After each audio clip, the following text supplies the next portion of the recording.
muggles like yourself should be celebrating this happy, happy day." And the old man hugged Mr. Dursley around the middle and walked off. Mr. Dursley stood rooted to the spot. He had been hugged by a complete stranger. He also thought he had been called a muggle, whatever that was. He was rattled. He hurried to his car and set off for home, hoping he was imagining things which he had never hoped before, because he didn't approve of imagination. As he pulled into the driveway of number 4, the first thing he saw, and it didn't improve his mood, was a tabby cat he'd spotted that morning. It was now sitting on his garden wall. He was sure it was the same one. It had the same markings around its eyes. "Shoo," said Mr. Dursley loudly. The cat didn't move. It just gave him a stern look. Was this normal cat behavior? Mr. Dursley wondered, trying to pull himself together. He'd let himself into the house. He was still determined not to mention anything to his wife. Mrs. Dursley had had a nice, normal day. He told him over dinner all about Mrs. Next Door's problems with her daughter and how Dudley had learned a new word, "won't." Mr. Dursley tried to act normally. When Dudley had been put to bed, he went into the living room in time to catch the last report on the evening news. And finally, bird watchers everywhere had reported that the nation's owls had been behaving very unusually today. Although owls normally hunt at night and are hardly ever seen in daylight, there had been hundreds of sightings of these birds flying in every direction since sunrise. Experts are unable to explain why the owls have suddenly changed their sleeping pattern. The newscaster allowed himself a grin. Most mysterious. And now, over to Jim McGruffin with the weather. "Going to be any more showers of owls tonight, Jim?" "Well, Ted," said the weatherman, "I don't know about that, but it's not only the owls that have been acting oddly today. Viewers as far apart as Kent, Yorkshire, and Dundee have been phoning in to tell me that instead of the rain I promised yesterday, they've had a downpour of shooting stars.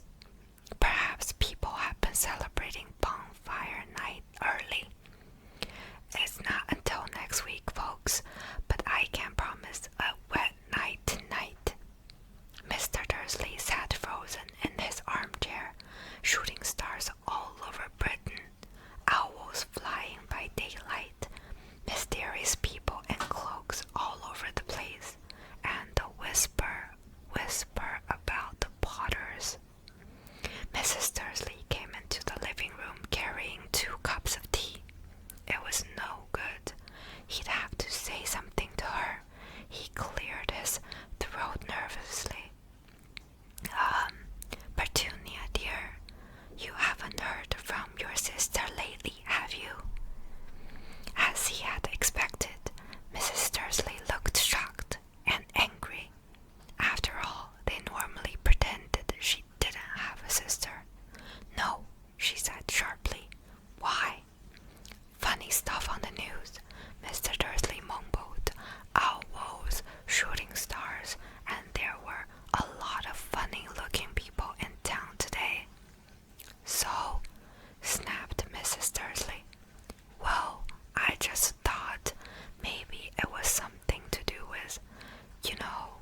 celebrating, all right, she said impatiently. You'd think they'd be a bit more careful, but no, even the muggles have noticed something was going on. It was on their news. She jerked his head back at the Dursleys' dark living room window. I heard it. Flocks of owls, shooting stars. Well, they're not completely stupid. They were bound to notice something. Shooting stars down in Kent. I will bet that was the Dallas Diggle. He never had much sense. You can't blame them, said Dumbledore gently. We've had precious little to celebrate for 11 years. I know that, said Professor McGonagall irritably. But that's no reason to lose our heads. People are being downright careless out on the streets in broad daylight, not even dressed in muggle clothes, swapping rumors.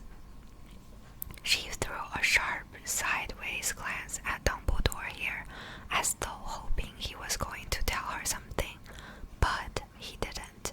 So she went on. A fine thing it would be if, on the very day you know who seems to have disappeared at last, the muggles found out about us all. I suppose he really has gone, Dumbledore. It certainly seems so, said Dumbledore. We have much to be thankful for. Would you care for a lemon drop? A what? A lemon drop. They are a kind of muggle sweet I'm rather fond of. No, thank you, said Professor McGonagall coldly, as though she didn't think this was the moment for lemon drops. As I say, even if you know who has gone, my dear Professor, surely a sensible person like yourself can call him by his name. All this you-know-who nonsense. For 11 years I have been trying to persuade people to call him by his proper name. Voldemort. Professor McGonagall flinched, but Dumbledore, who was unsticking 2 lemon drops, seemed not to notice. It all gets so confusing if we keep saying you-know-who. I have never seen any reason to be frightened of saying Voldemort's name. I know you haven't, said Professor McGonagall, sounding half exasperated, half admiring. But you are different. Everyone knows you are the only one. You know. Oh, all right, Voldemort was frightened of. You flatter me, said Dumbledore calmly. Voldemort had powers I will never have. Only because you are too, well, noble to use them. It's lucky it's dark. I haven't blushed so much since Madame Pomfrey told me she liked my new earmuffs. Professor McGonagall shot a sharp look at Dumbledore and said, The owls are nothing next to the rumors that are flying around. You know what everyone's saying about why he's disappeared, about what finally stopped him. It seems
Even if I could, I wouldn't.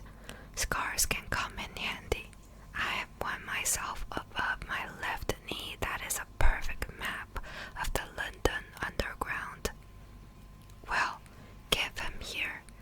Hagrid, we'd better get this over with. Dumbledore took Harry in his arms and turned toward Dursley's house.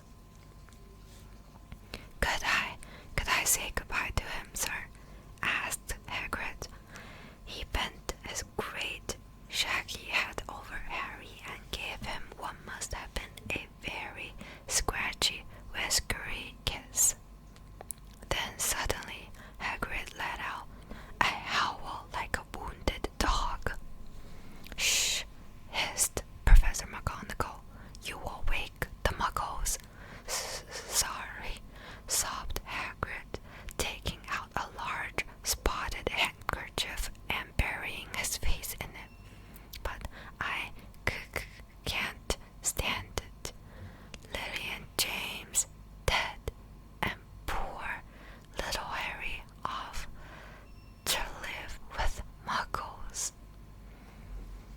Yes, it's all very sad, but get a grip on yourself, Hagrid, or we will be found, Professor McGonagall whispered, patting Hagrid gingerly on the arm as Dumbledore stepped over the low garden wall and walked to the front door. He laid Harry gently on the doorstep, took a letter out of his cloak, tucked inside Harry's blankets, and then came back to the other two. For a full minute, the three of them stood and looked at the little bundle. Hagrid's shoulders shook. Professor McGonagall blinked furiously, and the twinkling light that usually shone from Dumbledore's eyes seemed to have gone out. Well, said Dumbledore finally, that's that. We have no business here staying. We might as well go and join the celebrations. Yeah, said Hagrid in a very muffled voice. I'd best get this bike away. Good night, Professor McGonagall, Professor Dumbledore, sir. Wiping his dreaming eyes on his jacket sleeve, Hagrid swung himself onto the motorcycle and kicked the engine into life. With a roar, it rose into the air and off into the light. I shall see you soon, I expect, Professor McGonagall, said Professor Dumbledore. Nodding to her, Professor McGonagall blew her nose in reply. Dumbledore turned and walked back down the street. On the corner, he stopped and took out the silver put-outer. He clicked it once, and 12 balls of light sped back to their street lamps, so that Privet Drive glowed suddenly orange, and he could make out a tabby cat slinking around the corner at the other end of the street. He could just see the bundle of blankets on the steps of number 4. Good luck, Harry, he murmured. He turned on his heel, and with a swish of his cloak, he was gone.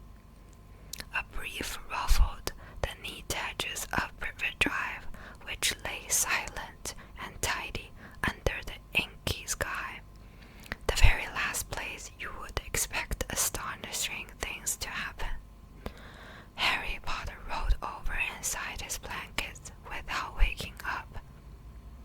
One small hand closed on the letter beside him, and he slept on, not knowing he was special, not knowing he was famous, not knowing he would be woken in a few hours' time by Mrs. Dursley's scream as she opened the front door and put out the milk bottles, nor that he would spend the next few weeks being prodded and pinched by his cousin Dudley,